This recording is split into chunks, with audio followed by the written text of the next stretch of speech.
ന്മാർക്കും വന്ദനം. പകൽ സമയത്തെ ജോലിക്കും ബന്ധപ്പാടുകൾക്കും ശേഷം വളരെ താല്പര്യത്തോടെ ദൈവസന്നിധാനത്തിൽ കർത്താവിൻ്റെ തിരുവചനം കേൾപ്പാനായി കടന്നു വന്നിരിക്കുന്ന നിങ്ങളെല്ലാവരെയും ഓർത്ത് ദൈവത്തെ സ്തുതിക്കുന്നു. കർത്താവിൻ്റെ നാമത്തിൽ സ്വാഗതം ചെയ്യുന്നു.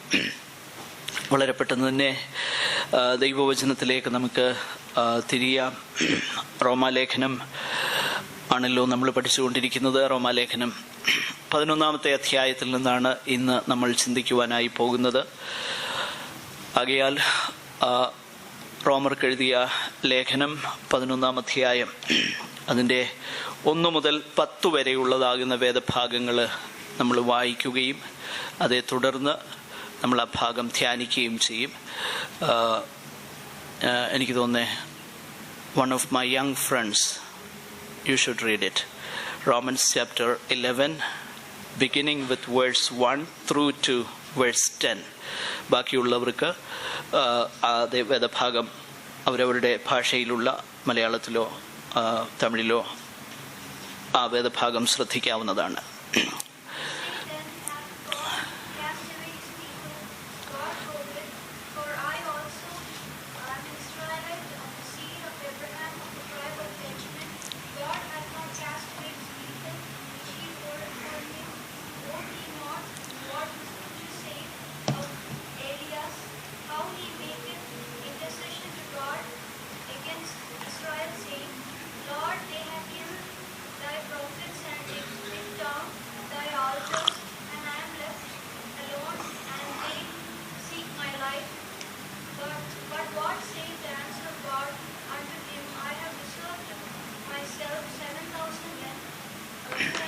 കഴിഞ്ഞ ചില ആഴ്ചകളായിട്ട് റോമാലേഖനം 9 മുതലുള്ള വേദഭാഗമാണല്ലോ നമ്മൾ പഠിച്ചുകൊണ്ടിരിക്കുന്നത്. ഈ 3 അധ്യായങ്ങളിൽ പ്രധാനമായിട്ട് പൗലോസ് ഡീൽ ചെയ്യുന്നതാകുന്ന വിഷയം ഇസ്രയേലിൻ്റെ പ്രത്യേകമാകുന്ന പദവിയും, എന്നാൽ ആ പദവികളൊക്കെ ഉണ്ടായിട്ടും അവര് അവിശ്വാസികളായി തീർന്നതിനെക്കുറിച്ചും വംശീയ ഇസ്രയേലിനെ കുറിച്ച് അതിനെക്കുറിച്ച് തുടർന്ന് താൻ പറയുന്നു. അത് ദൈവത്തിൻ്റെ വചനം അല്ലെങ്കിൽ ദൈവത്തിൻ്റെ അവിശ്വസ്തത കൊണ്ടോ അനീതി കൊണ്ടോ അല്ല.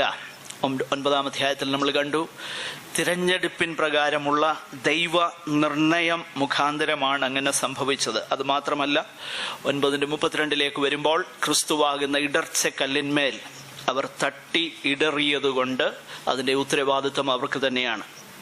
10-ാമത്തെ അധ്യായത്തിലേക്ക് വരുമ്പോൾ മറുത്തു പറയുന്നതും അനുസരിക്കാത്തതുമാകുന്ന ജനത്തെങ്കിലേക്ക് ഇടവിടാതെ ദൈവം കൈ നീട്ടിക്കൊണ്ടിരുന്നു. എങ്കിലും ദൈവത്തെങ്കിലേക്ക് മടങ്ങി വരുവാൻ അവർക്ക് മനസ്സില്ലായിരുന്നു. ഈ കാര്യമാണ് കഴിഞ്ഞ ചില ആഴ്ചകളായിട്ട് നമ്മൾ ചിന്തിച്ചു കൊണ്ടിരുന്നത്. ഇന്ന് ദൈവത്തിൻ്റെ കൃപയിൽ ആശ്രയിച്ച് നമ്മൾ 11-ാമത്തെ അധ്യായത്തിലേക്ക് പ്രവേശിക്കുന്നു. 11-ാമത്തെ അധ്യായം പ്രധാനമായിട്ട് 2 പ്രധാനപ്പെട്ട ഡിവിഷൻസ് ആയിട്ട് തിരിച്ചാണ് നമ്മുടെ പഠനത്തിന് വേണ്ടി നമ്മളങ്ങനെ ചെയ്യുവാനായിട്ട് പോകുന്നത്. 10-ാമത്തെ അധ്യായത്തിൽ അതിൻ്റെ ലാസ്റ്റ് പോർഷനിൽ നമ്മൾ കണ്ടു, അന്വേഷിക്കാത്തവർ കണ്ടെത്തി ദൈവം തന്നെ ജാതികൾക്ക് തന്നെത്താൻ തൻ്റെ കൃപയിൽ വെളിപ്പെടുത്തി കൊടുക്കുന്നു. എന്നാൽ അനുസരിക്കാത്തതും മറുത്തു പറയുന്നതുമാകുന്ന ജനത്തിങ്കിലേക്ക് കൈ നീട്ടിയെങ്കിലും അവർക്ക് മടങ്ങി വരുവാൻ മനസ്സില്ലാതെ ഇരിക്കുന്നു. അങ്ങനെയുള്ളതാകുന്ന അനുസരണക്കേടിൻ്റെ ഫലമായിട്ട് സംഭവിച്ചതാകുന്ന അല്ലെങ്കിൽ അതിൻ്റെ ഇംപ്ലിക്കേഷൻസ് എന്താണ്, അതാണ് ഈ 11-ാമത്തെ അധ്യായത്തിൽ പ്രധാനമായിട്ട് പൗലോസ് പറയുന്നത്. അതേസമയം തന്നെ ദൈവത്തിൻ്റെ ആ ലോങ് ടേം ഡിസൈനെ കുറിച്ച്, ഇസ്രയേൽ ഒരു ജാതി എന്ന നിലയിൽ വംശീയ ഇസ്രയേലിനോടുള്ള ദൈവത്തിൻ്റെ വിശ്വസ്തതയെക്കുറിച്ചും 11-ാമത്തെ അധ്യായത്തിൽ നമ്മൾ കാണുന്നു. ഇത് വളരെ ബാലൻസ്ഡ് ആയിട്ട് നമ്മൾ ചിന്തിക്കേണ്ടിയിരിക്കുന്നു. ഒന്ന്, അവരുടെ അനുസരണക്കേടും ദൈവത്തോട് മറുത്തു പറയുന്നതുമാകുന്ന മനോഭാവം. മറുവശത്ത് God the evangelist so patiently reaching out his hands to them and waiting at the door, just as a kid who went astray would come back one day with a heart full of love and compassion and grace. That is the picture of God we see here in this passage. കഴിഞ്ഞ ആഴ്ചയിൽ അതിനോടുള്ള ബന്ധത്തിൽ പല കാര്യങ്ങൾ നമ്മൾ കണ്ടു. ഇതിനോടുള്ള ബന്ധത്തിൽ പൗലോസ് പ്രധാനമായിട്ട് 2 ചോദ്യങ്ങൾ ഉന്നയിച്ചുകൊണ്ടാണ് ഈ വിഷയം വ്യക്തമായിട്ട്, അല്ലെങ്കിൽ ഇപ്പോഴത്തെ ഇസ്രായേലിന്റെ അവസ്ഥയും ഭാവിയിൽ ദൈവം അവരിൽ ചെയ്യുവാൻ പോകുന്ന കാര്യങ്ങളും വംശീയ ഇസ്രായേല്യരുടെ ജീവിതത്തിൽ അബ്രഹാമിന്റെ ജഡപ്രകാരമുള്ള സന്തതി എന്ന നിലയിൽ ദൈവത്തിന് അവരോടുള്ളതാകുന്ന വിശ്വസ്തത, ഈ കാര്യത്തെക്കുറിച്ച് നമ്മൾ വരുന്ന ആഴ്ചകളിൽ ചിന്തിക്കാനായിട്ട് പോകുകയാണ്. അതിന് പ്രധാനമായിട്ട് ആദ്യമായിട്ട് അതിൻ്റെ പ്രധാന ഡിവിഷൻ ഒന്ന് പറഞ്ഞിട്ട് പഠനത്തിനായിട്ട് നമുക്ക് ആ ഭാഗത്തേക്ക് ഫോക്കസ് ചെയ്യാം. ഒന്നാമതായിട്ട് പൗലോസ് ചോദിക്കുന്നതാകുന്ന ചോദ്യം, എന്നാൽ ദൈവം സ്വന്തം ജനത്തെ തള്ളിക്കളഞ്ഞുവോ എന്ന് ഞാൻ ചോദിക്കുന്നു. ഒരു നാളുമില്ല. മുകളിൽ പറഞ്ഞതാകുന്ന ആ വിഷയങ്ങളുടെ വെളിച്ചത്തിൽ, വിശേഷിച്ച് 10:21 വാക്യത്തിൽ മറുത്തു പറയുന്നതും അനുസരിക്കാത്തതുമാകുന്ന മനോഭാവമുള്ളവരുടെ വെളിച്ചത്തിൽ, മറ്റു വാക്കിൽ പറഞ്ഞാൽ, in other words, they have rejected God. They said, we don't want your salvation. They said, there is no king but Caesar is our king. അവർ പറഞ്ഞു, കൈസരാണ് ഞങ്ങളുടെ രാജാവ്, ക്രിസ്തു അല്ല, യേശു അല്ല ഞങ്ങളുടെ രാജാവ്, ഞങ്ങൾക്ക് വേണ്ട. മറുത്തു പറഞ്ഞു. അങ്ങനെ മറുത്തു പറഞ്ഞതുകൊണ്ട്, because they said we don't want him as king over us, did the faithfulness of God fail? That's a very pertinent question. വളരെ പ്രാധാന്യമുള്ള ഒരു ചോദ്യമാണ്. അവരങ്ങനെ പറഞ്ഞല്ലോ, അവര് വേണ്ട എന്ന് പറഞ്ഞല്ലോ, അവര് മറുത്തു പറഞ്ഞല്ലോ, അവരനുസരണക്കേട് കാണിച്ചല്ലോ.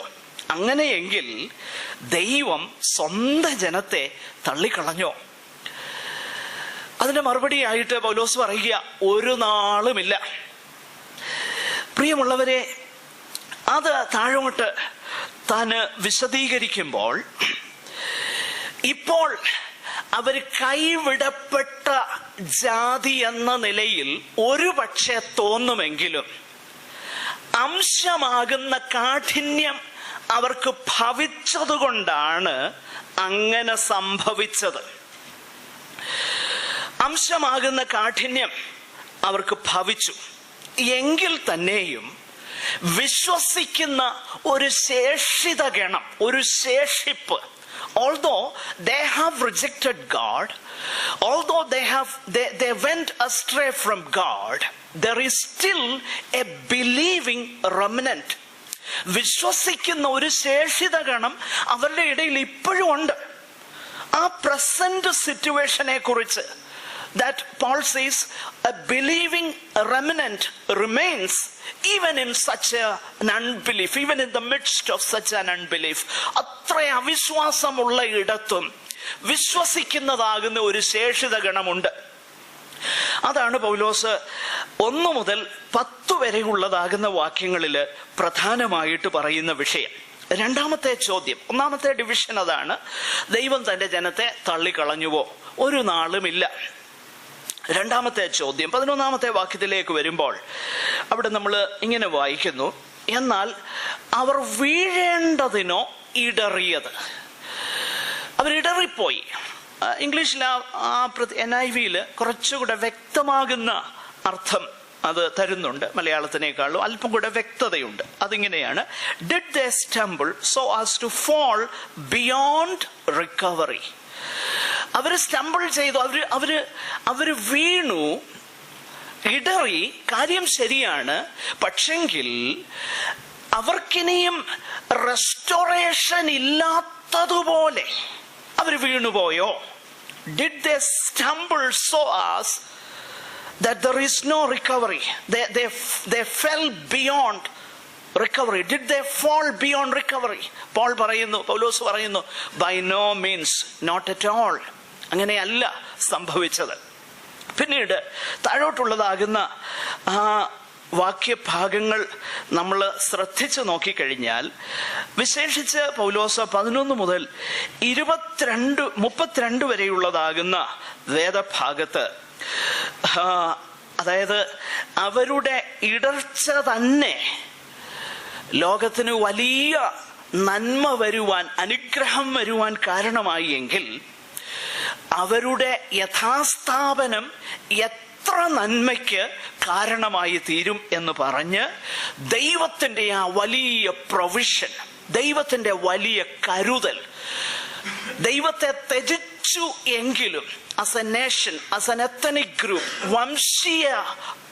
ഒരു വംശീയ ഇസ്രായേൽ അവർ ദൈവത്തെ ത്യജിച്ചു എങ്കിലും as a nation, God is not done with them. God is not through with them. ബ്രദറെ, ഇനി മുന്നോട്ട് വന്നിരിക്കുക, അവിടുന്ന് കാണത്തില്ലല്ലോ. 11 മുതൽ 32 വരെയുള്ളതാകുന്ന വാക്യത്തിൽ പൗലോസ് ലീഹ പറയുന്നത്, in other words, the rejection is not total nor final. അവരുടെ തിരസ്കരണം എന്നുള്ളത് സമ്പൂർണമോ ആത്യന്തികമോ അല്ല. They have been rejected. അവരെ തിരസ്കരിച്ചു, കാര്യം ശരിയാ, പക്ഷെ it is not total, അത് സമ്പൂർണ്ണമല്ല. And it is not final. The story is not at finished. Story തീർന്നില്ല, കഥ തീർന്നില്ല, കഴിഞ്ഞു പോയില്ല, ആത്യന്തികമല്ല അവരുടെ വീഴ്ച. There is a restoration for the people of Israel. ഈ ഒരു വിഷനാണ് 11-ാമത്തെ അധ്യായത്തിൽ പ്രധാനമായിട്ട് പൗലോസ് ലീഹ നൽകുന്നത്. ആ വിഷയത്തെക്കുറിച്ച് നമുക്ക് തുടർന്ന് ചിന്തിക്കാൻ തക്കവണ്ണം കഴിയുന്നതാണ്. സ്തോത്രം. ഇവിടെ ഈ ഭാവിയിൽ സംഭവിക്കാൻ പോകുന്നതിനോടുള്ള ബന്ധത്തിൽ പൗലോസ് പറയുന്ന പ്രധാനപ്പെട്ട വിഷയം, അല്ലെങ്കിൽ പ്രധാനമായിട്ടുള്ള തീം വേണമെങ്കിൽ ഇങ്ങനെ പറയാൻ കഴിയും. ഇപ്പോൾ തന്നെ ഒരു ശേഷിപ്പുണ്ട്. പൗലോസ് പറയുക, അപ്പോൾ തൻ്റെ കാലത്ത്, ഡ്യൂറിങ് പോൾസ് ഡേ, എല്ലാ കാലത്തുമുണ്ട്. പൗലോസിന്റെ കാലത്ത് തന്നെ ഒരു ശേഷിപ്പുണ്ട്.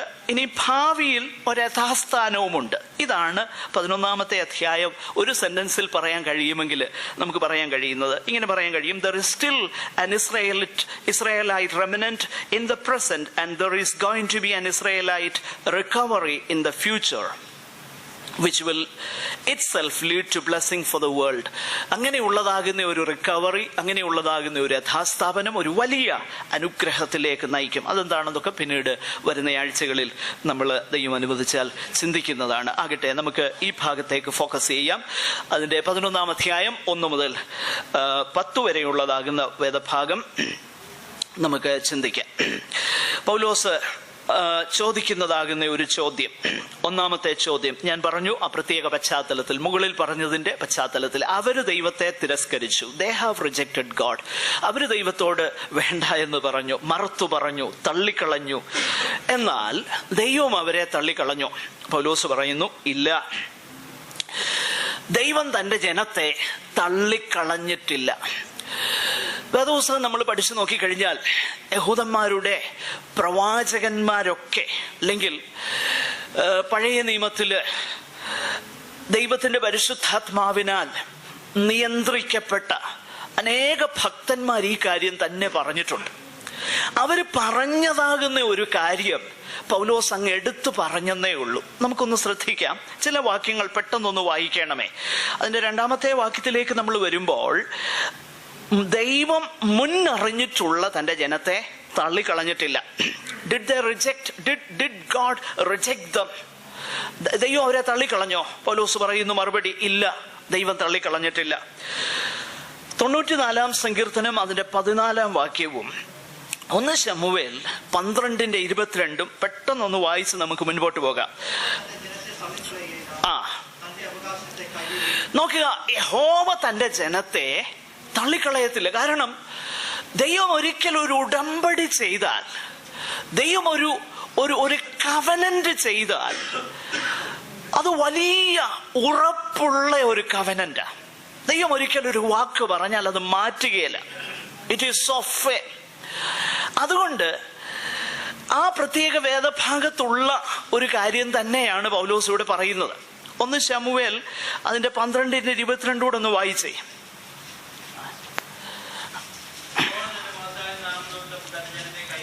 നോക്കുക, എന്തുകൊണ്ട് യഹോവ കൈവിടുകയില്ല? കൈവിടാതിരിക്കുന്നത് അവരിൽ എന്തെങ്കിലും പ്രത്യേക ഗുണമുള്ളത് കൊണ്ടൊന്നുമല്ല. യഹോവ തൻ്റെ മഹത്തായ നാമനിമിത്തം. പ്രിയമുള്ളവരെ, ദൈവം ഒരു കാര്യം ചെയ്യുന്നത് നമ്മൾ ആരെങ്കിലും എന്തെങ്കിലും ഡിസേർവ് ചെയ്യുന്നത് കൊണ്ടാണെന്ന് ആരും കരുതരുത്. ദൈവം ഒരു കാര്യം ചെയ്യുന്നത് എപ്പോഴും ദൈവത്തിന്റെ സ്വഭാവത്തോട് ബന്ധപ്പെട്ടാണ് ദൈവം ചെയ്യുന്ന സകല കാര്യങ്ങളും. അതാണ് തൻ്റെ മഹത്തായ നാമനിമിത്തം.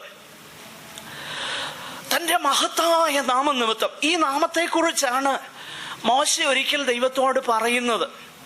ഒരിക്കല് മോശയോട് ദൈവം പറഞ്ഞു, വിടുക, എന്നെ വിടുക, ഞാൻ അവരെ എല്ലാം സംഹരിക്കാൻ പോകുക. മോശയുടെ മറുപടി ഇങ്ങനെയാ. മോശയോട് ഒരു നല്ല ഓഫറും ദൈവം വെച്ചു, നിന്നെ ഞാൻ വലിയൊരു ജാതിയാക്കും എന്നൊക്കെ പറഞ്ഞു. ഇതൊക്കെ പറഞ്ഞെങ്കിലും മോശ പറയുന്ന ഒരു കാര്യം, അയ്യോ, നീ ഈ ജനത്തെ കൊന്നു കളഞ്ഞു കഴിഞ്ഞാൽ നിന്റെ വലുതും മഹത്താകുന്ന നാമത്തെക്കുറിച്ച് എന്ത് ചെയ്യും? ജാതികളുടെ ഇടയിൽ അത് അപമാനിക്കപ്പെടുമല്ലോ, മിസ്രയീമ്യർ അത് കേൾക്കുമല്ലോ. അവര് പറയും, യഹോവ അവരെ പുറപ്പെടുവിച്ചെന്നുള്ളത് ശരിയാ, പക്ഷെങ്കില് പറഞ്ഞിടത്ത് ചെന്നവരെ കൊണ്ടുചെന്നെത്തിക്കാൻ കഴിയാഞ്ഞതുകൊണ്ട് അവരെ മരുഭൂമിയിൽ കൊന്നു കളഞ്ഞെന്ന് പറയുമല്ലോ. സ്തോത്രം. നമ്മൾ വായിക്കുന്നു ഇവിടെ ദൈവത്തിന്റെ വചനത്തിൽ തൻ്റെ മഹത്തായ നാമനിമിത്തം തൻ്റെ ജനത്തെ കൈവിടുകയില്ല. ദൈവത്തിന്റെ പ്രത്യേക സ്വഭാവവും ദൈവത്തിന്റെ വിശ്വസ്തതയും അവന്റെ നാമത്തിന്റെ മഹത്വവുമായി ബന്ധപ്പെട്ടാണ് അവിടുത്തെ വാഗ്ദാനങ്ങൾ നിൽക്കുന്നത്. അതുകൊണ്ട് നമുക്ക് ഈ ദൈവത്തിൽ ആശ്രയിക്കാൻ, ചാരുവാൻ കഴിയും. കാരണം ദൈവത്തിന്റെ നാമം വലുതും മഹത്തായതുമാണ്. അവൻ മഹാകരുണയുള്ളവനാണ്. നോക്കുക, റിജക്റ്റ് ചെയ്യുന്നവരോട്, മറുത്തു പറയുന്നവരോട് ദൈവത്തിന്റെ ആത്മാവ് പറയുക, നോ, ദൈവം തന്റെ ജനത്തെ കൈവിട്ടിട്ടില്ല, അവരെ തള്ളിക്കളഞ്ഞിട്ടില്ല. എന്തുകൊണ്ടാണ്? അതിന് 4 പ്രധാനപ്പെട്ട കാരണങ്ങളാണ് പൗലോസ് ഈ വേദഭാഗത്ത് ഹാജരാക്കുന്നത്. 4 തെളിവുകൾ. There are 4 pieces of evidence Paul brings forth to prove that God has not rejected his people. തന്റെ ജനത്തെ ദൈവം തള്ളിക്കളഞ്ഞില്ല എന്നതിന് തെളിവായിട്ട് 4 സോളിഡ് ഫൗണ്ടേഷൻ, സോളിഡ് എവിഡൻസസ്, വളരെ വ്യക്തമാകുന്ന 4 തെളിവുകൾ പൗലോസ് കൊണ്ടുവരികയാണ്. ഒന്നാമത്തെ തെളിവ് 1-ാമത്തെ വാക്യത്തിൽ തന്നെ നമുക്ക് കാണുവാൻ തക്കവണ്ണം കഴിയുന്നുണ്ട്. ആ വേദഭാഗം ശ്രദ്ധിച്ചാൽ, എന്നാൽ ദൈവം സ്വന്തം ജനത്തെ തള്ളിക്കളഞ്ഞുവോ എന്ന് ഞാൻ ചോദിക്കുന്നു, ഒരു നാളും ഇല്ല.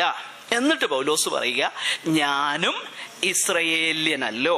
പിന്നെ അബ്രഹാമിന്റെ സന്തതിയിൽ ബെന്യാമിൻ ഗോത്രത്തിൽ ജനിച്ചവൻ തന്നെ. പൗലോസ് പറയുക, ദൈവം തന്റെ ജനത്തെ തള്ളിക്കളഞ്ഞിട്ടില്ല.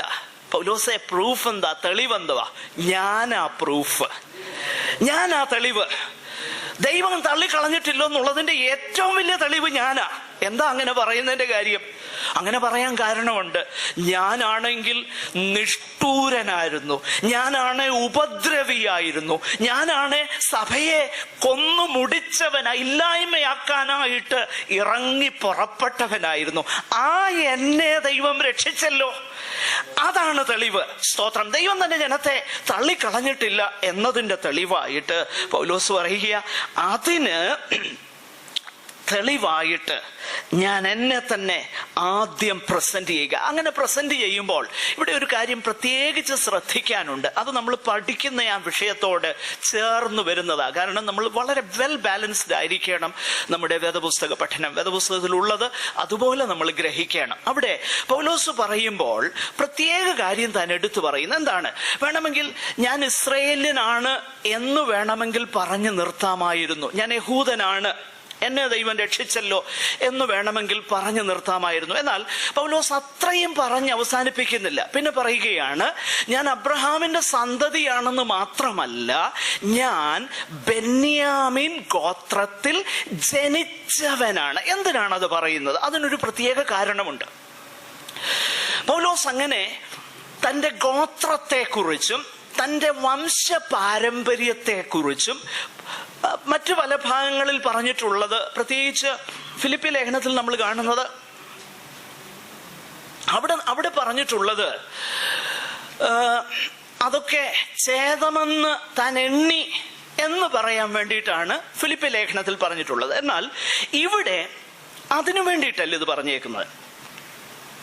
ഇവിടെ ഇത് പറഞ്ഞേക്കുന്നതിൻ്റെ പ്രധാനപ്പെട്ടതാകുന്ന കാരണമെന്നുള്ളത്, പൗലോസ് ഈ വാക്കിനാൽ പറയുവാൻ ആഗ്രഹിക്കുന്നത്, അതായത് താൻ ഒരു അബ്രഹാമിൻ്റെ സന്തതി പരമ്പരയിൽ പെട്ടവനാണ്, ബെന്യാമിൻ ഗോത്രത്തിൽ പെട്ടവനാണ് എന്നെടുത്തു പറയുമ്പോൾ വംശീയ ഇസ്രയേലിനെ കുറിച്ച് ദൈവത്തിനൊരു പ്ലാൻ ഉണ്ട് എന്ന് പറയാൻ വേണ്ടിയിട്ടാ ഇതെടുത്തു പറയുന്നത്. അല്ലെങ്കിൽ അങ്ങനെ പറയേണ്ട കാര്യമില്ല. കാരണം 9-ാമത്തെ അധ്യായത്തിൽ സാക്ഷാൽ ഇസ്രയേലിയൻ ആരാണ് എന്നൊക്കെ പറഞ്ഞു കഴിഞ്ഞു. എന്നാൽ ഇവിടെ വംശീയ ഇസ്രയേലിനോടുള്ള ബന്ധത്തിൽ അത് തെളിയിക്കാനായിട്ട് പോകുമ്പോൾ പൗലോസ് പറയുകയാണ്, ഞാൻ ഇസ്രയേലിനാ, ഞാൻ ബെന്യാമിൻ ഗോത്രത്തിൽ നിന്ന് ജനിച്ചവനാ, ഞാൻ ആ സന്തതി പരമ്പരയിൽ പെട്ടവനാ.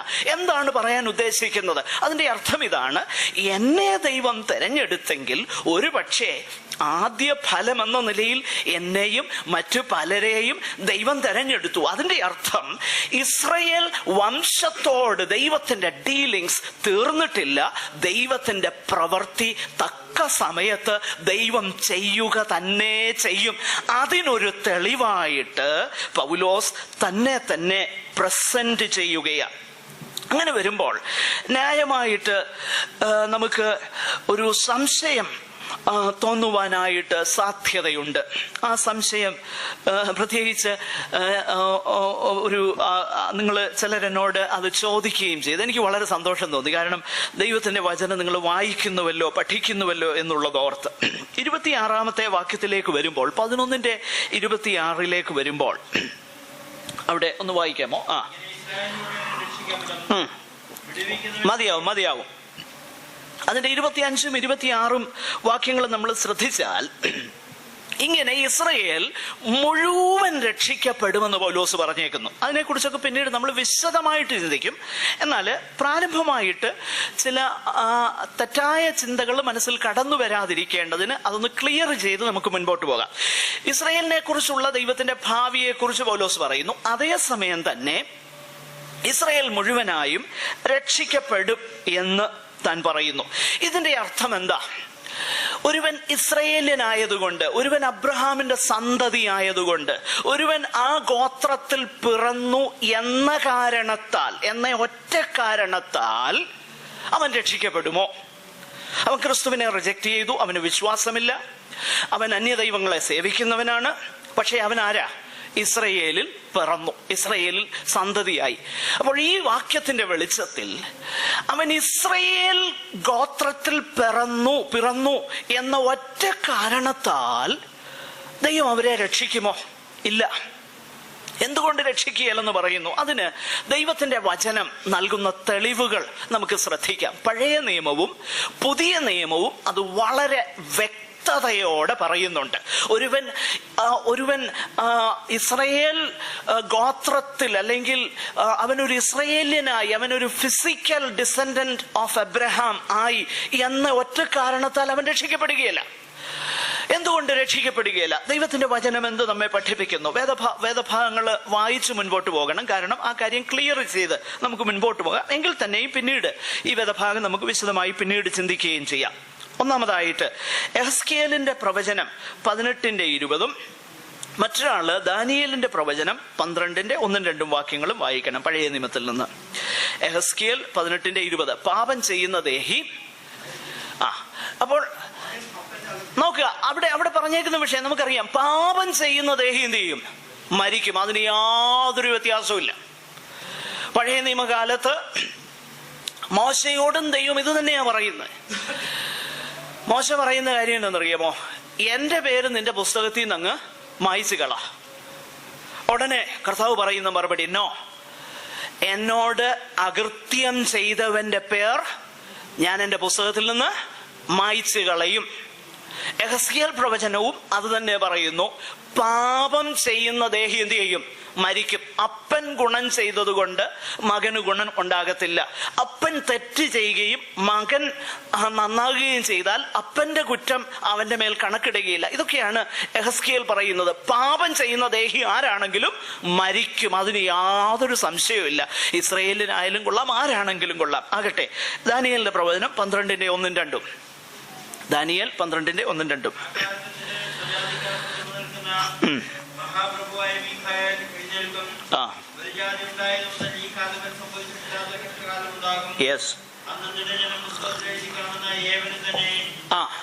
നോക്കുക, അന്ന് നിന്റെ ജനം, പിന്നെ നിന്റെ ജനം എന്ന് പറഞ്ഞേച്ച് അവിടെ ഒരു വിശേഷണം കൊടുത്തു. എന്തുവാ വിശേഷണം? നോക്കിയേ, ശ്രദ്ധിച്ചേ, 2ാം വാക്യം. പുസ്തകത്തിൽ. അപ്പൊ നിന്റെ ജനം എന്ന് പറഞ്ഞേച്ച് അവർക്ക് സംശയം ഉണ്ടാകരുത്. നിന്റെ ജനം എന്ന് പറഞ്ഞാൽ എല്ലാവരും അങ്ങ് രക്ഷിക്കപ്പെടുമെന്നല്ല. നോ, പുസ്തകത്തിൽ എഴുതി കാണുന്ന ഏവനും രക്ഷിക്കപ്പെടും. ഈ കാര്യം വളരെ വ്യക്തമായിട്ട് നമ്മുടെ ഹൃദയത്തിലേക്ക് പതിയണം. 2, പുതിയ നിയമത്തിലേക്ക് നമുക്ക് കടന്നു വരാം. ഇനിയും ചില തെളിവുകൾ നമുക്ക് കാണേണ്ടതായിട്ടുണ്ട്. മത്തായിയുടെ സുവിശേഷം 8:11, അതിന്റെ 23-33 ഈ 2 വാക്യങ്ങളൊന്ന് വായിക്കാം. മത്തായി 8:11, 23-33.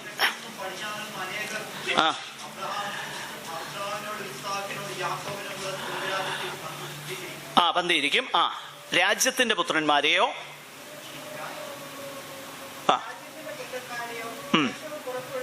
നോക്കിയേ, കിഴക്ക് നിന്നും പടിഞ്ഞാറ് നിന്നും ഒക്കെ ഒത്തിരി പേര് വന്ന് അബ്രഹാമിന്റെ ഒപ്പം എന്ത് ചെയ്യുമെന്നറിയാമോ? പന്തിയിരിക്കും. പക്ഷെങ്കിൽ രാജ്യത്തിന്റെ പുത്രന്മാരെ, ഇസ്രായേല്യരെ, യഹൂദന്മാരെ എന്ത് ചെയ്യും? പുറത്തുള്ള ഇരുട്ടിലേക്ക് തള്ളിക്കളയും. നോക്കുക, ഇനി 23-33 മത്തായിയുടെ സുവിശേഷം 23-33. നോക്കുക, പരീശന്മാരെ വിളിക്കുന്ന വിളിയാണ്. പാമ്പുകളെ, സർപ്പസന്തതികളെ, നിങ്ങൾ നരകവിധി എങ്ങനെ ഒഴിഞ്ഞു പോകും? ആകട്ടെ, റോമാലേഖനം 2:8-9 വാക്യങ്ങളിലൂടെ വായിച്ച് നമുക്ക് മുൻപോട്ട് പോകാം. റോമർ 2:8-9.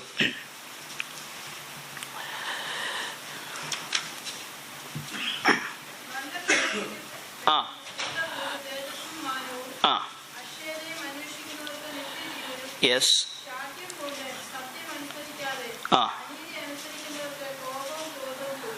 നോക്കുക, പിന്നെ ആദ്യം അടുത്ത വാക്യം കൂടെ.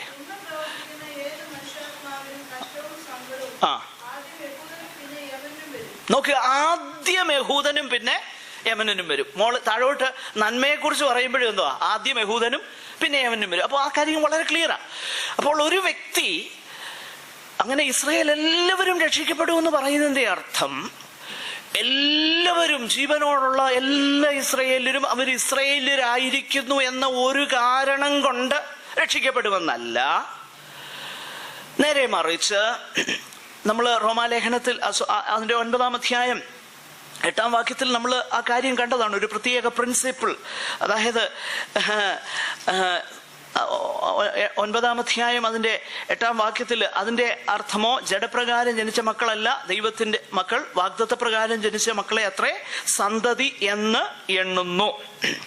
അപ്പോൾ ആ കാര്യം വളരെ വ്യക്തമാണ്. അതിനെക്കുറിച്ച് നമ്മൾ പിന്നീട് ആ വാക്യഭാഗത്തേക്ക് വരുമ്പോൾ കൂടുതലാകുന്ന വിശദീകരണം നമുക്ക് നൽകാവുന്നതാണ്. ആകട്ടെ, അത്രയും പറഞ്ഞ് ഞാൻ മുൻപോട്ട് പോകുന്നു. ഇത്രയും മാത്രം നമ്മുടെ മനസ്സിൽ നിൽക്കുക.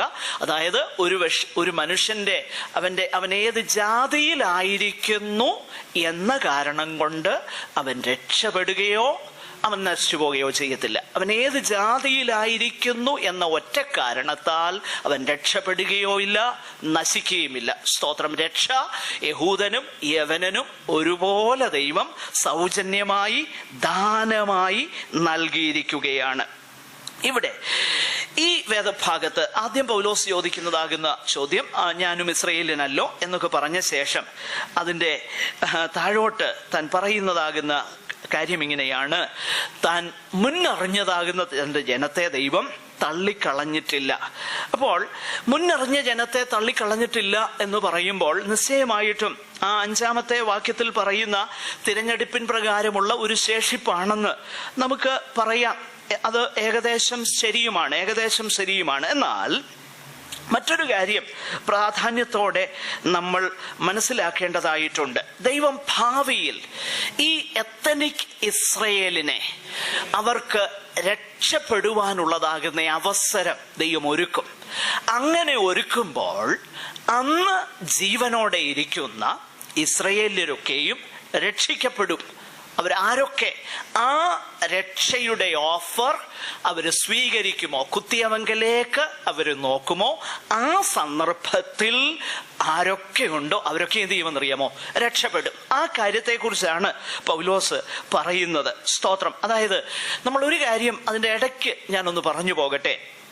അബ്രഹാമിന് ദൈവം ഒരു കവനന്റ് റിലേഷൻഷിപ്പിലേക്ക് വന്നപ്പോൾ നാം ഒരു കാര്യം മനസ്സിലാക്കണം.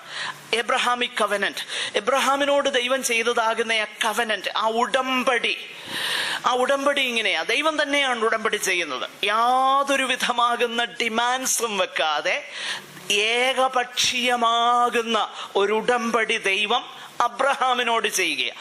അങ്ങനെ ചെയ്യുന്ന സന്ദർഭത്തിൽ ദൈവം പ്രത്യേകമായി പറയുന്ന ഒരു കാര്യമുണ്ട്: നിന്റെ സന്തതി ആകാശത്തിലെ നക്ഷത്രങ്ങളെ പോലെയും പിന്നെ കടൽക്കരയിലെ മണൽ പോലെയും ആയിരിക്കും. ഇത് ഒരുപക്ഷെ അതിൻ്റെ പെരുപ്പത്തെക്കുറിച്ച് പറയുവാനായി ഉപയോഗിക്കുന്ന വാക്കുകളാണെന്ന് വേണമെങ്കിൽ പറയാം. എങ്കിലും അതിനേക്കാളും ആഴമായി അതിന് മറ്റൊരു അർത്ഥമുണ്ടെന്നാണ് ഞാൻ കരുതുന്നത്. അത് മറ്റൊന്നുമല്ല, ആകാശത്തിലെ നക്ഷത്രങ്ങൾ എന്ന് പറയുമ്പോൾ ആ ഏറ്റവും അനുഗ്രഹിക്കപ്പെട്ടതും സ്വർഗീയവും ആത്മീകവുമാകുന്ന സന്തതികളെ കുറിച്ചാണ് പറയുന്നത്. Spiritual and heavenly descendants. ഇത് സംഭവിച്ചത് ജഡപ്രകാരമുള്ള സന്തതിയിൽ ക്രിസ്തുവിൽ ആ വാഗ്ദത്തം നിറവേറുകയും ഭൂമിയിലെ സകല ജാതികളും അബ്രഹാം നിമിത്തം അനുഗ്രഹിക്കുകയും ചെയ്തപ്പോൾ വർഗമോ വർണ്ണമോ വംശമോ ക്ലാസ് വ്യത്യാസമോ ഇല്ലാതെ എല്ലാവർക്കും അബ്രഹാമിന്റെ സന്തതി എന്ന അനുഗ്രഹിക്കപ്പെട്ട ആ പദവിയിലേക്ക് വരുവാനുള്ള ആ വലിയ ഭാഗ്യം ദൈവം നൽകി. എന്നാൽ അതേ സമയം തന്നെ ഭൂമിയിലെ, അതാണ് ആ ഫിസിക്കൽ ഡിസെൻഡൻസിനെ കുറിക്കുന്നതാണ് കടൽക്കരയിലെ മണല്. നോക്കിയേ, ഭൗമികമായിട്ടുള്ള കാര്യമാണ്, ഭൂമിയോട് ബന്ധപ്പെട്ടതാ, ലിറ്ററലായിട്ട് പറഞ്ഞേക്കുന്ന കാര്യമാണ്, ശരീരവുമായിട്ട് ബന്ധപ്പെട്ടതാ. അതാണ് കടൽക്കരയിലെ മണൽ പോലെയാകും.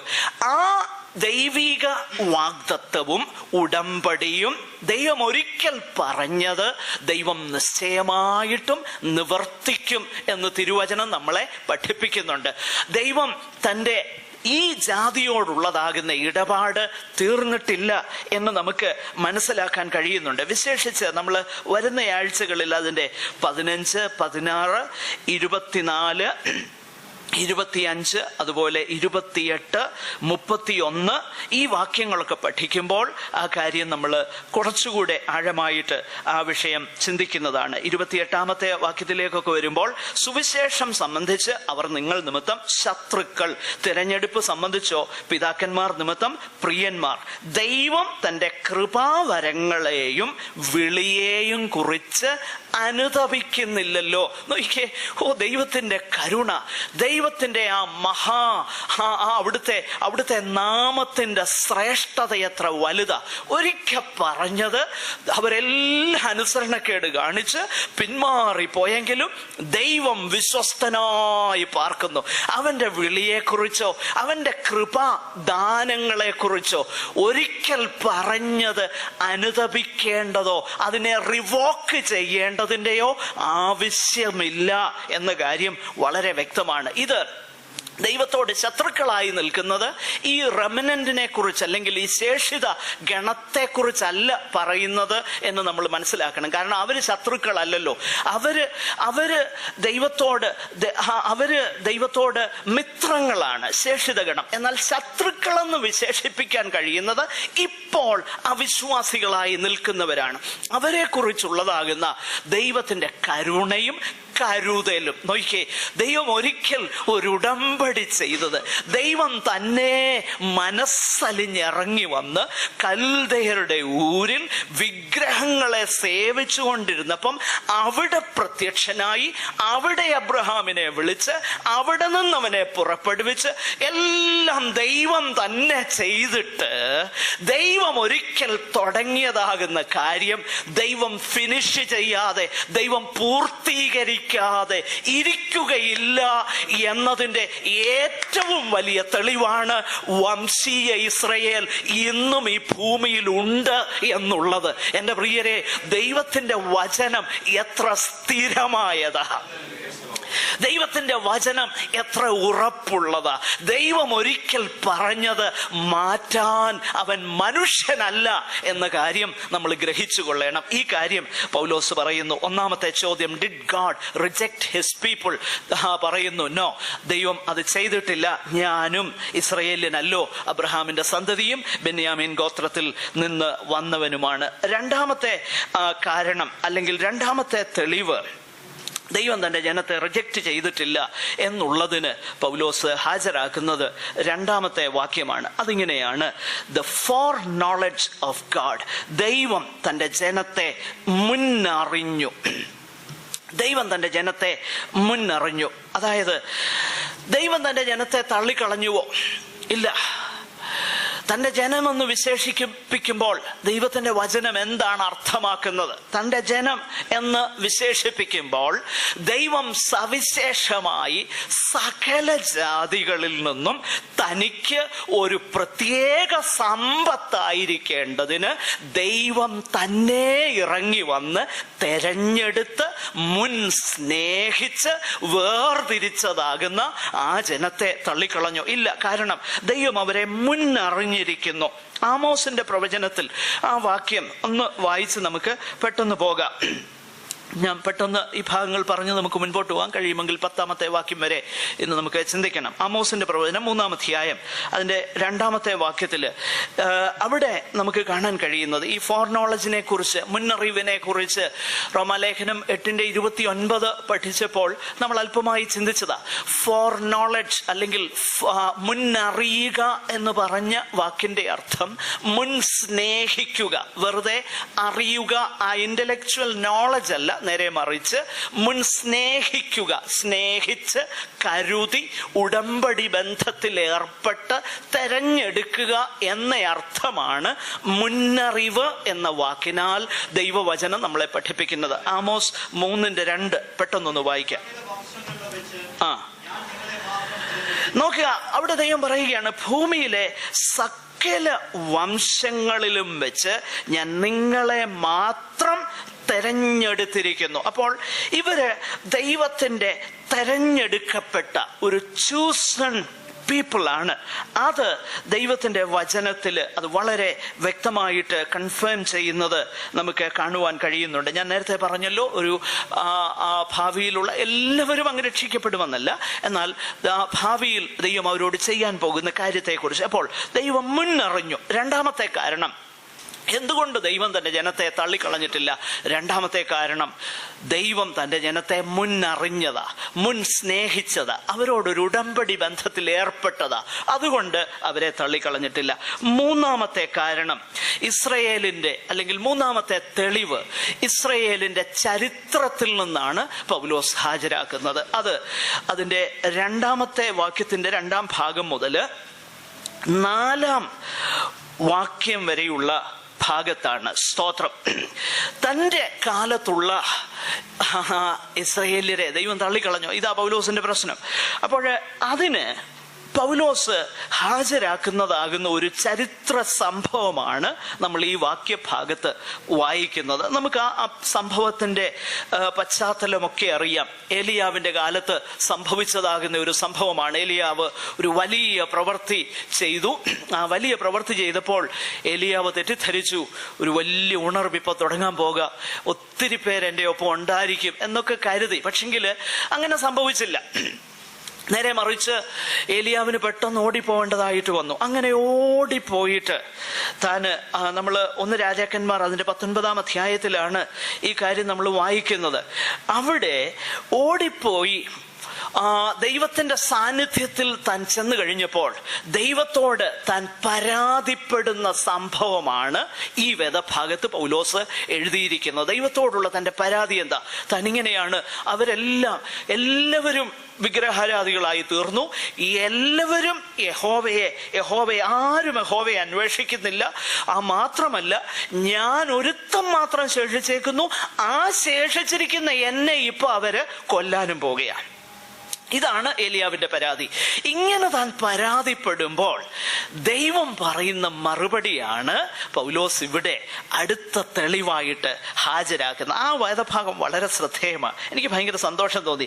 ദൈവം പറയുന്ന മറുപടി, അതായത് 1 രാജാക്കന്മാർ 19-ാം അധ്യായം, 1 Kings chapter 19 and verse 10 and 14, ഈ 10ഉം 14ഉം വാക്യങ്ങളാണ് ഈ വേദഭാഗത്ത് കോട്ട് ചെയ്തിരിക്കുന്ന ദൈവവചന ഭാഗം. അതെടുത്ത് വായിക്കേണ്ട, നമുക്ക് അറിയാവുന്ന കാര്യമാണല്ലോ.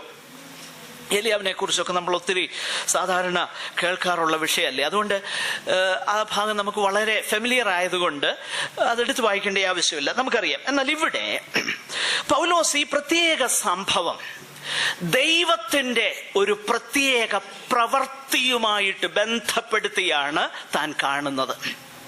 പ്രിയമുള്ളവരെ, പഴയ നിയമത്തിലെ കാര്യങ്ങളെല്ലാം പുതിയ നിയമത്തിൽ അത് നിവൃത്തിയാകുന്നതും പഴയ നിയമത്തിൽ നിഴലായിട്ട് കാണുന്ന കാര്യങ്ങളെല്ലാം തികച്ചും പൊരുളായി പുതിയ നിയമത്തിൽ കാണുന്നതും അത് നമുക്ക് വളരെ പരിചിതമുള്ള കാര്യമാണ്. അതുകൊണ്ട് ഇവിടെ ഈ പ്രത്യേക വിഷയത്തോടുള്ള ബന്ധത്തില് ഏലിയാവിന്റെ ആ പ്രത്യേക സാഹചര്യത്തിൽ ഞാൻ ഒരുത്തൻ മാത്രം ശേഷിച്ചിരിക്കുന്നു എന്ന് പറയുമ്പോൾ ദൈവം പറയുന്ന മറുപടി ഇതാണ്, അങ്ങനെയല്ല ഏലിയാവേ, ബാലിന് മുട്ടുമടക്കാത്ത 7000 പേരെ ഞാൻ എനിക്കായി ശേഷിപ്പിച്ചിരിക്കുന്നു. ഇവിടെ ദൈവം പറയുകയാ, നീ ചിന്തിക്കും നീ തന്നെ ഉള്ളെന്ന്. പക്ഷെ അങ്ങനല്ല. ഒന്നാമത് നീ ആയിരിക്കുന്നത് തന്നെ എന്തുകൊണ്ടാ? മറ്റു വാക്കി പറഞ്ഞാൽ, ഏലിയാവിനോട് ദൈവം പറയുക, നീ ഏലിയാവായിരിക്കുന്നത് എന്തുകൊണ്ടാ? നീ മാത്രം ശേഷിച്ചിരിക്കുന്നു എന്ന് നീ പറയുന്നത് എന്തുകൊണ്ടാ? ഞാൻ അങ്ങനെ മനസ്സലിഞ്ഞ് ഈ കാര്യം ചെയ്തത് കൊണ്ടാ ഏലിയാവെന്ന ഒരുത്തൻ ഇവിടെ ഉള്ളത്. എന്നാൽ അത് മാത്രമല്ല, ഞാൻ വേറെ ഒരു കാര്യം കൂടെ ചെയ്തിട്ടുണ്ട്. ആ കാര്യം എന്താണെന്നറിയാമോ? നിനക്കറിയത്തില്ലെങ്കിലും 7000 പേരെ ഞാൻ തന്നെ എനിക്ക് വേണ്ടി ശേഷിപ്പിച്ചിട്ടുണ്ട്. എന്ന് പറഞ്ഞാല് ബാക്കിയുള്ളവരെല്ലാം വിഗ്രഹാരാധികളായി തീർന്നു. ഏലിയാവിന്റെ പരാതി, ദൈവത്തിന്റെ മറുപടി, ബാക്കിയുള്ളവരെല്ലാം വിഗ്രഹാരാധികളായി തീർന്നെങ്കിലും ഞാൻ നിശ്ചയിച്ചു 7000 പേര് വിഗ്രഹാരാധികളാകത്തില്ല. എലിയാ പറയുന്നു, ബാക്കിയുള്ളവരെല്ലാം അവിശ്വസ്തരായി തീർന്നു. ദൈവം പറയുന്നു, ഞാൻ നിശ്ചയിച്ചു 7000 പേർ വിശ്വസ്തയോടെ നിൽക്കും. പ്രിയമുള്ളവരെ, ഇതാണ് കൃപ. എല്ലാരും തെറ്റിപ്പോകുമ്പോൾ, ഒരു സാധ്യതയുമില്ലാതിരിക്കുമ്പോൾ, എല്ലാവരും വിഗ്രഹാരാധികളായി, എല്ലാവരും അവിശ്വസ്തരായി തീർന്നപ്പോൾ, അവരുടെ വിശ്വസ്തതയ്ക്ക് കാരണം അവരിൽ തന്നെയാണെന്ന് വരാതിരിക്കേണ്ടതിന് ദൈവം തന്നെ ഒരു ചെറിയ ശേഷിപ്പിക്കുന്നതാണ് കൃപ. അതാണ് പൗലോസ് പറയുന്നത്. അങ്ങനെയെങ്കിൽ ഈ കാലത്തും കൃപയാലുള്ള ഒരു ശേഷിപ്പുണ്ട്. സ്തോത്രം. ആ ഹീബ്രു ഭാഷയിൽ അവിടെ പറഞ്ഞിരിക്കുന്നത് വളരെ ഫോഴ്സ്ഫുൾ സ്റ്റേറ്റ്മെന്റ്. അത് വേണമെങ്കിൽ ഇങ്ങനെ അതിനെക്കുറിച്ചൊരു വേർഡ് സ്റ്റഡി, നിങ്ങൾക്ക് ഇപ്പോൾ ഇൻ്റർനെറ്റിലൊക്കെ അത് അവൈലബിൾ ആണ്, വേർഡ് സ്റ്റഡീസൊക്കെ. നിങ്ങളത് നോക്കിക്കഴിഞ്ഞാൽ അത് മനസ്സിലാക്കാൻ കഴിയും. അത് ഇങ്ങനെയാണ് അത് പറഞ്ഞേക്കുന്നത്. അതിൻ്റെ അർത്ഥം ഇങ്ങനെയാണ്: I saw to it that they were faithful. I saw to it that they believed. ഞാൻ നിശ്ചയിച്ചു, ഞാൻ തീരുമാനിച്ചു അവര് വിശ്വസ്തരായി നിൽക്കും. ഞാൻ തീരുമാനിച്ചു അവര് ഇത് വിശ്വസിച്ച് വിശ്വാസികളായിട്ട് നിലനിൽക്കും. ഞാൻ നിശ്ചയിച്ചു. പ്രിയമുള്ളവരെ, ഇതാണ് കൃപ.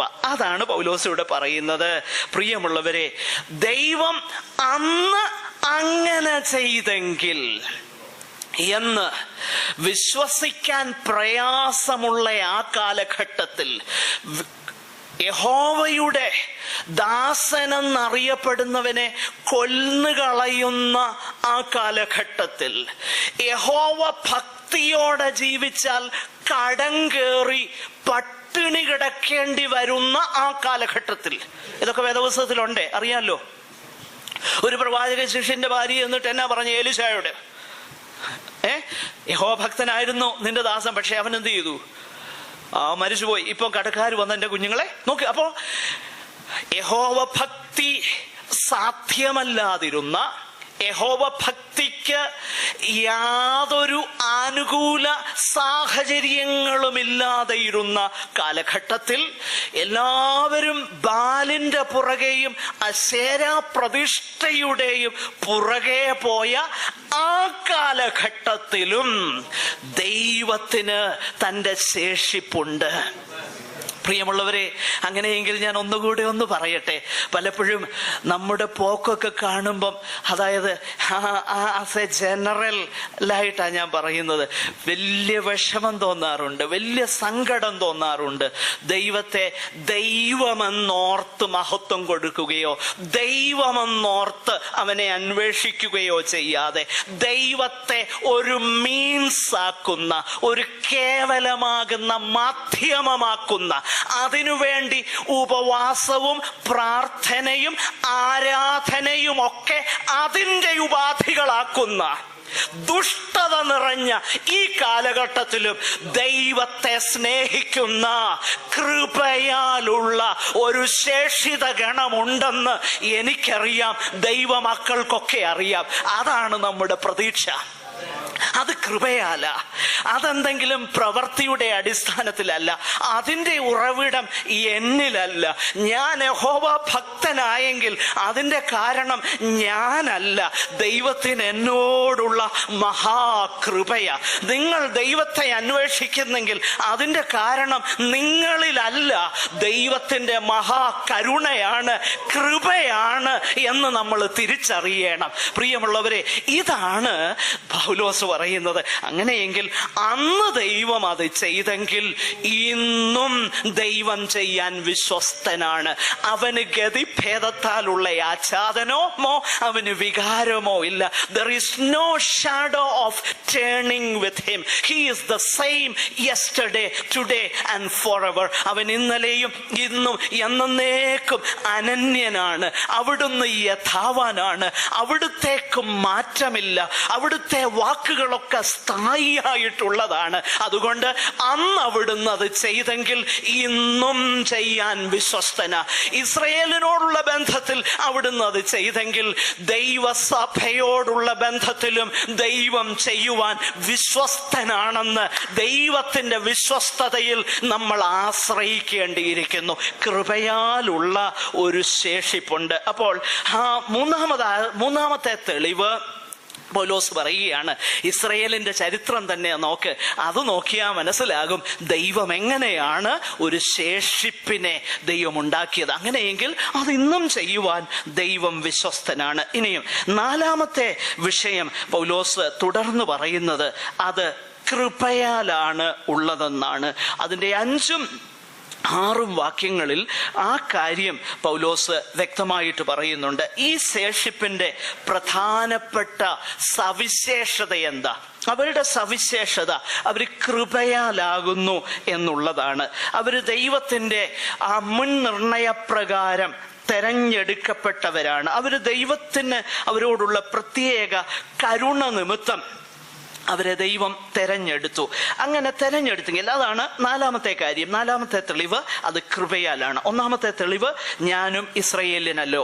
രണ്ടാമത്തെ തെളിവ് മുന്നറിഞ്ഞു ദൈവം അവരെ.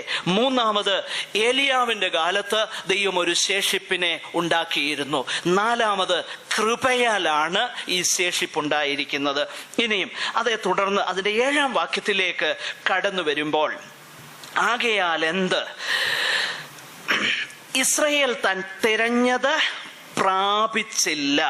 പിന്നെയും ഇസ്രായേലിനെ കുറിച്ച് പൊതുവായിട്ട് പൗലോസ് പറയുകയാണ്, താൻ തിരഞ്ഞത് പ്രാപിച്ചില്ല. എന്താണ് തിരഞ്ഞത്? തിരഞ്ഞത് എന്താണെന്നുള്ളത് പ്രവൃത്തികളാൽ അവർ തിരഞ്ഞതിനെ കുറിച്ച് അതിൻ്റെ 9-ാം അധ്യായം 31-ാമത്തെ വാക്യത്തിൽ നമ്മൾ വായിക്കുന്നു. നീതിയുടെ പ്രമാണം പിന്തുടർന്ന ഇസ്രായേലോ ആ പ്രമാണത്തിങ്കൽ എത്തിയില്ല. കാരണം അവര് വിശ്വാസത്താൽ, കൃപയാലല്ല അവരത് പിന്തുടർന്നത്. പിന്നെയോ അവരുടെ പ്രവൃത്തിയിൽ അവിടെ ചെല്ലാമെന്നുള്ള ധാരണയിൽ അവരന്വേഷിച്ചു. പക്ഷെ എന്തില്ല, അവര് അന്വേഷിച്ചു, അവരതിൻ്റെ പുറകെ പോയി. പക്ഷെങ്കിൽ അവിടെ അവര് തെരഞ്ഞത് പ്രാപിച്ചില്ല. അങ്ങനെ തെരഞ്ഞത് പ്രാപിച്ചില്ലെങ്കിൽ തന്നെയും തിരഞ്ഞെടുക്കപ്പെട്ടവർ അത് പ്രാപിച്ചു. നോക്കുക, ഒരു കൂട്ടര് തെരഞ്ഞ് ചെയ്ത് നേടാമെന്ന് ധരിച്ചപ്പോൾ ഒരു ഗ്രൂപ്പിനെ ദൈവം എന്നറിയാമോ തെരഞ്ഞെടുത്ത് അവർക്ക് ഫ്രീ ആയിട്ട് അങ്ങോട്ട് കൊടുക്കുകയാണ്. സ്തോത്രം. ഇതാണ് കൃപയാലുള്ള കാര്യം. കൃപ. മറ്റേത് പ്രവൃത്തിയാൽ നേടാമെന്ന് കരുതി അവർ ചെയ്യാൻ തുടങ്ങി. പക്ഷെ ഇവിടെ മറ്റൊരു ഗ്രൂപ്പിനെ തെരഞ്ഞെടുത്തിട്ട് കൃപയാൽ അവർക്ക് കൊടുത്തു. എന്നിട്ട് താഴോട്ട് നമ്മൾ വായിക്കുന്നത്, തിരഞ്ഞെടുക്കപ്പെട്ടവർ അത് പ്രാപിച്ചു. അത് കൃപയാലാകുന്നു എന്നുള്ളത് നമുക്കറിയാം. എന്നാൽ ശേഷമുള്ളവരോ, ആ തെരഞ്ഞ് പ്രവർത്തിയാൽ ചില കാര്യങ്ങൾ ചെയ്യാം എന്ന് കരുതിയവരോ, അവർക്കെന്താണ് സംഭവിച്ചത്? അവര് കഠിനപ്പെട്ടിരിക്കുന്നു. പ്രിയമുള്ളവരെ, ഇതാണ് പൗലോസ് തുടർന്ന് പറയുന്നത്. ബാക്കിയുള്ളവര് കഠിനപ്പെട്ടിരിക്കുന്നു. അവർ കഠിനപ്പെട്ടു എന്ന് പറയുമ്പോൾ അവിടെ എന്താണ് താൻ ഉദ്ദേശിക്കുന്നത്? മറ്റുള്ളവരോ, ഒരു ചെറിയ ശേഷിത ഗണം തെരഞ്ഞെടുക്കപ്പെട്ടു. മറ്റുള്ളവര്, ദ മെജോറിറ്റി, അവര് കഠിനപ്പെട്ടു. അവര് എങ്ങനെയാണ് കഠിനപ്പെട്ടത്? ആ കാഠിന്യത്തെ കുറിച്ച് 25-ാമത്തെ വാക്യത്തിൽ നമ്മൾ വായിക്കുന്നത് അംശമായിട്ടുള്ള കാഠിന്യമാണ്. അത് കുറെ കഴിയുമ്പം ഈ കാഠിന്യം മാറും. എന്നാൽ എന്താണ് ഇവിടെ കഠിനപ്പെട്ടു എന്ന വാക്കിനാൽ എഴുതിയിരിക്കുന്നത്? നമ്മൾ ശ്രദ്ധിച്ച് നോക്കിക്കഴിഞ്ഞാൽ വളരെ വ്യക്തമായിട്ട് നമുക്ക് മനസ്സിലാക്കാൻ കഴിയുന്നുണ്ട്. ഇത് ദൈവം തന്നെ ചെയ്ത കാര്യമാണ്.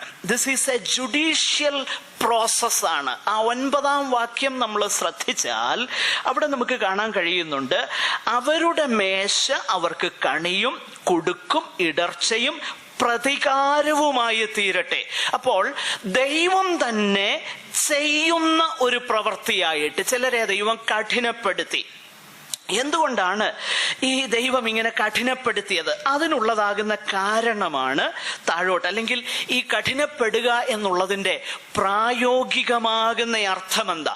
ദൈവം അവരുടെ മനോകാഠിന്യത്തിന് അവരെ അങ്ങ് ഏൽപ്പിച്ചു. 1-ാമത്തെ അധ്യായത്തിൽ നമ്മൾ കണ്ടു, ദൈവം ആദ്യം വെളിച്ചം കൊടുത്തു. പക്ഷേ വെളിച്ചത്തിന് റെസ്പോണ്ട് ചെയ്തില്ല.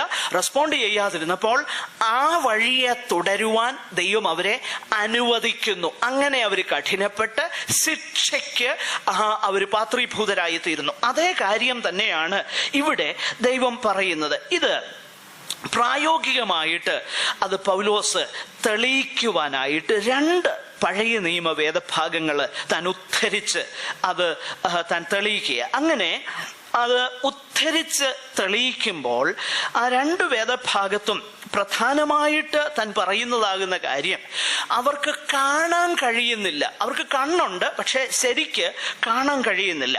മാത്രമല്ല, ഈ കാണാൻ കഴിയാത്തതാകുന്ന അവസ്ഥ ഒരു ആത്മീക നിദ്രാലുത്വം, ഒരു സ്പിരിച്വൽ ഡ്രൗസിനെസ്, ആത്മീക ഉറക്കമായിട്ട് അതിനെ താൻ ചിത്രീകരിച്ചിരിക്കുക, അല്ലെങ്കിൽ കാണാൻ ബ്ലൈൻഡ്നെസ് ആൻഡ് ഡെഫ്നെസ്.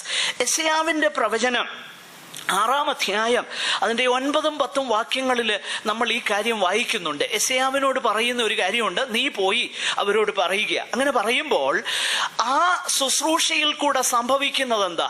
അവർ കേൾക്കും, പക്ഷെ എന്ത് ചെയ്യില്ല, മനസ്സിലാകും. കണ്ണുണ്ട്, പക്ഷെ അവരെന്ത് ചെയ്യില്ല, കാണത്തില്ല. അവർക്ക് മനസ്സിലാകാതിരിക്കേണ്ടതിന്, അവർക്ക് തിരിയാതിരിക്കേണ്ടതിന്. നോക്കുക, ഏതൊരു കാര്യം അവർക്ക് രക്ഷയാകണമോ ആ കാര്യം തന്നെ അവർക്ക് ശിക്ഷയാകുന്ന ദൈവീക പദ്ധതി. ഇത് പറയുമ്പോൾ നമ്മൾ നമ്മെ തന്നെ ഒന്നുകൂടെ ഒന്ന് പരിശോധിക്കേണ്ടതായിട്ടുണ്ട്. ഞാൻ അതിൻ്റെ ആ ആപ്ലിക്കേഷൻ പാർട്ടിലേക്ക് പെട്ടെന്ന് വരാം.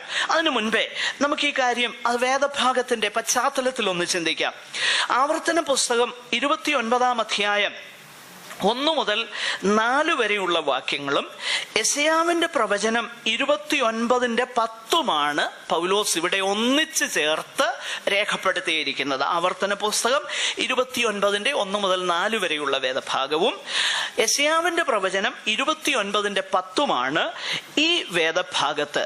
അതായത് 8-ാമത്തെ വാക്യത്തിൽ ദൈവം അവർക്ക് ഇന്നുവരെ ഗാഢനിദ്രയും കാണാത്ത കണ്ണും കേൾക്കാത്ത ചെവിയും കൊടുത്തു എന്നെഴുതിയിരിക്കുന്ന വേദഭാഗം ഈ പഴയ നിയമ വേദഭാഗങ്ങളുടെ ഉദ്ധരണികളാണ്. നമുക്ക് ആ ഭാഗം ശ്രദ്ധിച്ചു നോക്കിക്കഴിഞ്ഞാൽ, വിശേഷിച്ച് ആവർത്തന പുസ്തകം 29-ാമത്തെ ആ വേദഭാഗം എടുത്തവരൊന്ന് വായിക്കാമോ പെട്ടെന്ന്?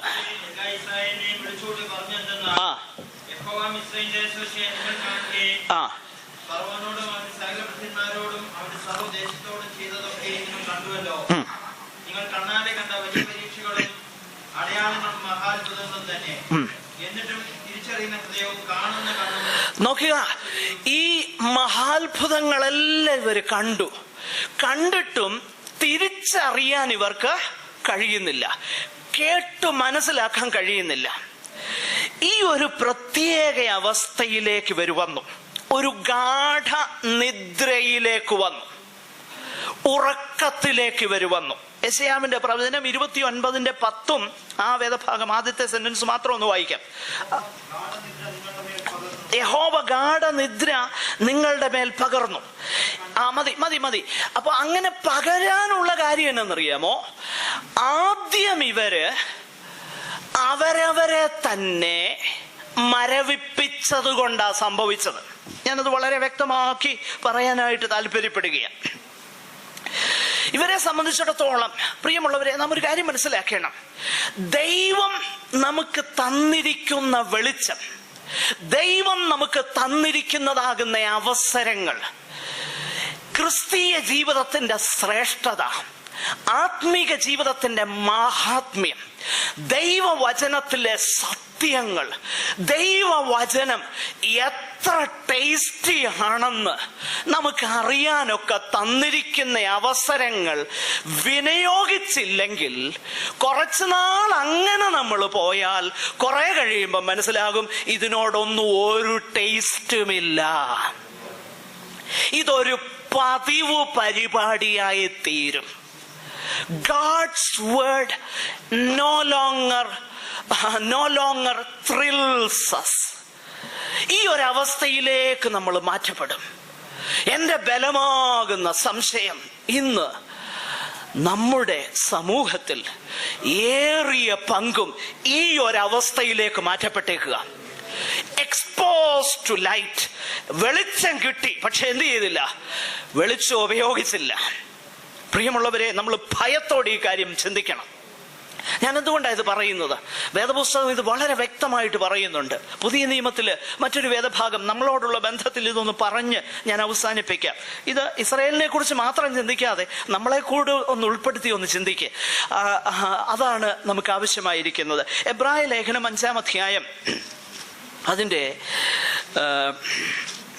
11 മുതലുള്ള വാക്യം ഒന്ന് വായിച്ചേ. എബ്രായർ 5-11 മുതലുള്ള വാക്യം പെട്ടെന്ന്. ഇതിനെക്കുറിച്ച് ഞങ്ങൾക്ക് വളരെ പറയാനുണ്ട്. ഏതിനെ കുറിച്ച്? മോളിൽ എന്താ പറഞ്ഞു വന്നേ? മഹാപുരോഹിതനാകുന്ന കർത്താവ്. 4-ാം അധ്യായം തൊട്ട് പറഞ്ഞു വരുന്ന 4-ാം അധ്യായം 14 മുതലുള്ള വാക്യം ശ്രദ്ധിച്ചാൽ മഹാപുരോഹിതനാകുന്ന യേശുവിൻ്റെ മഹാപൗരോഹിത്യ ശുശ്രൂഷയെക്കുറിച്ചാണ് ദൈവത്തിൻ്റെ പരിശുദ്ധാത്മാവോട് രേഖപ്പെടുത്തുന്നത്. പറഞ്ഞു, തത്സമയത്ത് സഹായത്തിനുള്ള കൃപ ലഭിക്കാനായിട്ട് അങ്ങോട്ട് കടന്നു ചെല്ലുക. ആ മഹാപുരോഹിതൻ എങ്ങനെയുള്ളവനാ? അവൻ അവൻ അവൻ അവൻ മനസ്സലിവുള്ളവനാണ്, അവൻ കരുണയുള്ളവനാണ്, അവൻ നമ്മെക്കുറിച്ച് നന്നായിട്ട് അറിയാവുന്നവനാണ് എന്നൊക്കെ ഇങ്ങനെ പറഞ്ഞ് താഴോട്ട് വന്നു.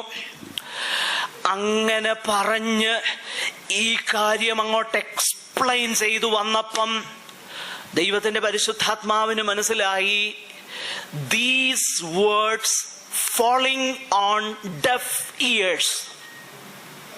ഈ പറയുന്നത് അടച്ചു വെച്ച ചെവിയുള്ളവരോടാ പറയുന്നതെന്ന് മനസ്സിലായി.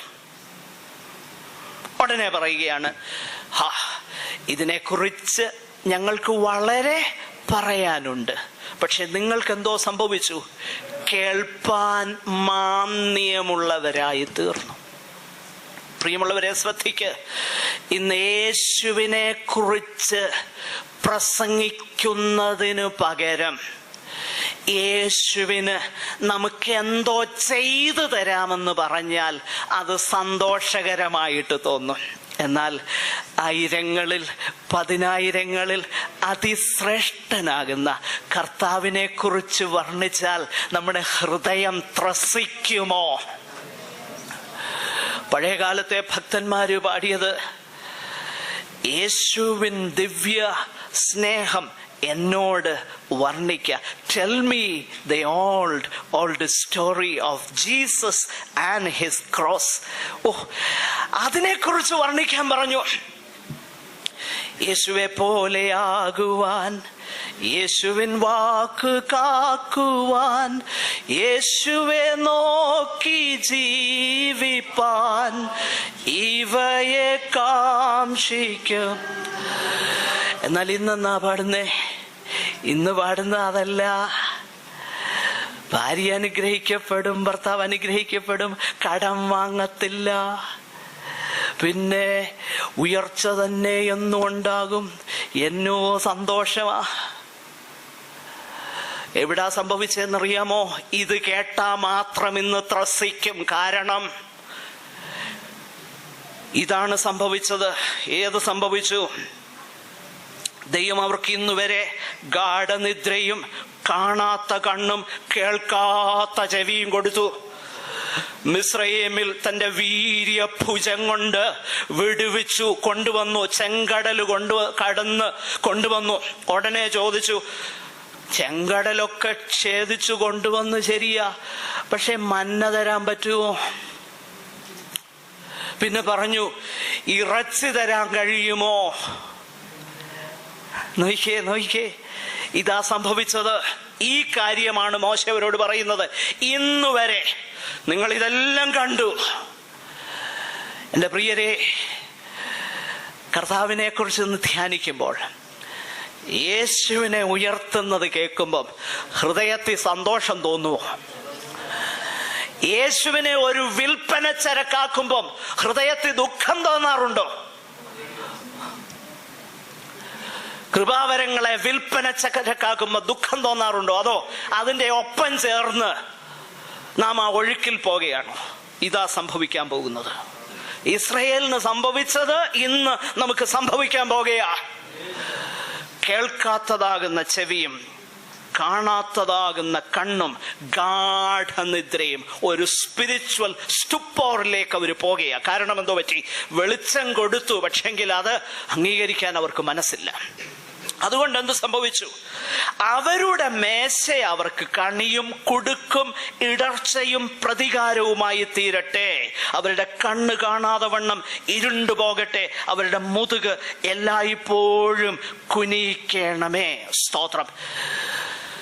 ഇത് തന്നെ അവർക്ക് ശിക്ഷയ്ക്കുള്ള വഴിയാക്കി ദൈവം തീർക്കുകയാണ്.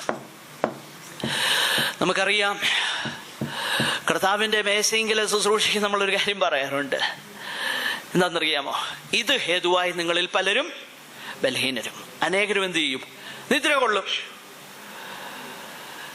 നോക്കിയേ, കർത്താവിന്റെ മേശയെങ്കിലെ ശുശ്രൂഷ തന്നെ ആത്മീക നിദ്രയിലേക്കും